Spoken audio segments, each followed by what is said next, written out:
Good afternoon, folks. Wanted to do another video for you in our series of how can I build my own log home. And today I wanted to talk about our skills. So this will be part 5, and this will be a topic of, do I have the skills to build a log home? I believe it was part 3. I spoke about do I have the knowledge to build a log home? And knowledge and skill are two separate things. You know, a person can have knowledge and know a lot.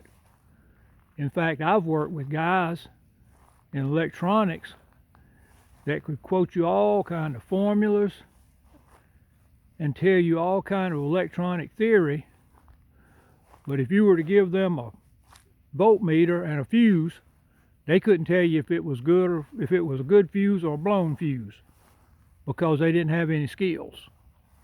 And so all that knowledge is not any good at all if you don't have some skills and know how to apply that knowledge. And so that's what I wanted to talk about today, was do I have the skills to be able to build my log home.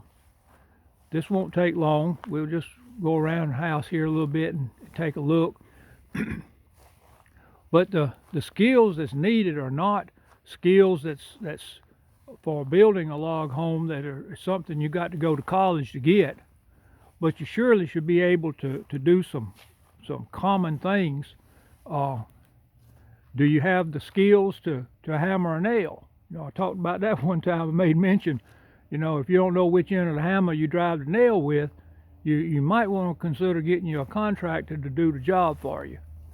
So yeah, the skills that's needed are not something that you have to go to school on, but there are skills in building a log home just like any trade.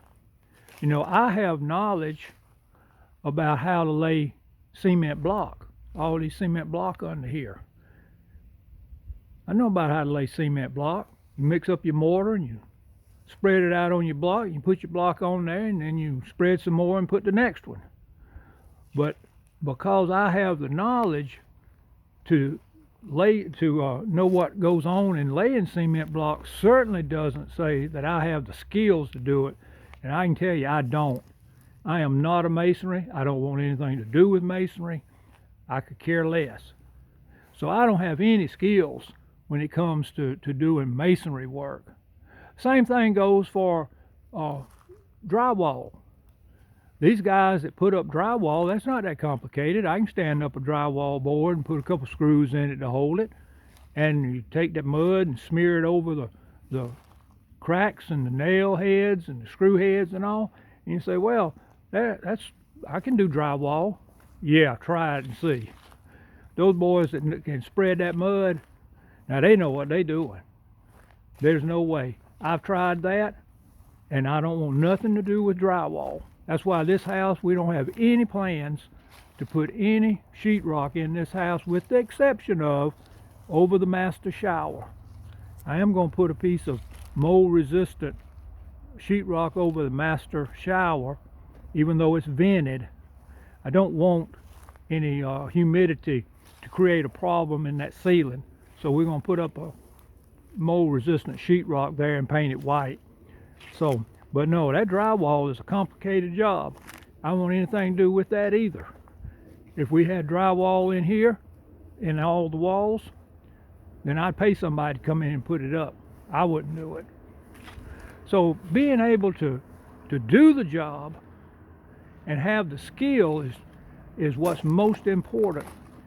In your skills, you know the techniques to do things, just like the technique to spreading mud on drywall, or the technique of how to flip that mud when you're laying cement block or brick, how to keep it level and all like that. So when you consider building your log home, consider your skills. Now, a lot of times you can go on YouTube and find just about anything you want to learn how to do, and that helps a lot. I use it all the time. I go there to see how other people have done things and what they do, and then I take that and make it up my own. But knowing how to do something and being able to do it is completely two different stories. We're going to step inside here and I'll show you some of the work that's been going on this week. It's kind of cool and cloudy today. Been a beautiful day, really. All said and done. Oh man, the door's locked. I gotta get my key.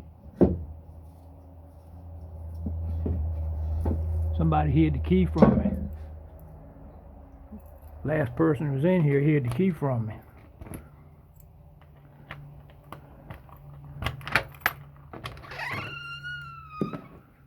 All right, well, I cleaned up a little bit in here after I finally finished all the ceilings. Let's see what the temperature is. Okay, we're 58 degrees in here. That's that one there. And underneath the house is running about 58 to 60 degrees with a 48% humidity. That's great. We got a full whole house dehumidifier underneath there. I've had the underneath of the house treated with biocide to help fight any kind of mold or mildew that might grow underneath it. We've got a big vapor barrier underneath there that's got things covered up. And then that whole house dehumidifier keeps it around a 50% level, which is recommended to maintain your moisture in your wood to prevent any mold or mildew from growing on there. So we're in good shape underneath. Yeah, the last thing I worked on and finished up was in the master closet. Let's see, let's go around here. It's in this room here. I finished the ceiling in here yesterday. Kind of a wild view there, but anyway, you get the idea. If you're looking at this video, you've seen enough to know if you're subscribed to our channel and seen the videos, you got enough to know what's going on. This ain't nothing new. Yep. But anyway, yeah, having the skills to do something is most important. Yeah, I trimmed out that attic hole this morning before we had to run to town. I put drop a piece of plywood in up there and insulate the top of it, seal it up, put some vapor barrier on that plywood to help prevent heat from going up or cold coming down. And my guys are supposed to come in here. Hopefully they'll be here this weekend after Thanksgiving, get this siding put up on that south wall and this west wall, and that will finish the upper level completely. Then I have to go in and spread some preservative on it all the way around the walls. Caulk this side, this new stuff will have to be caulked as well. That'll take about a day and a half, and then a couple days to preserve it. And with the exception of the light fixtures, that upper elevation will be completed and out of the way, and everything will be down on the ground level then, or the floor level, should I say. So anyhow, yeah, you need the skills, and if you don't have the skills that you think you need to be practicing up. You know, can you use power tools? Do you know how to use power tools? Or do you know safety in power tools? Very important. You know, all those types of things need to come into play when you're considering to building it yourself.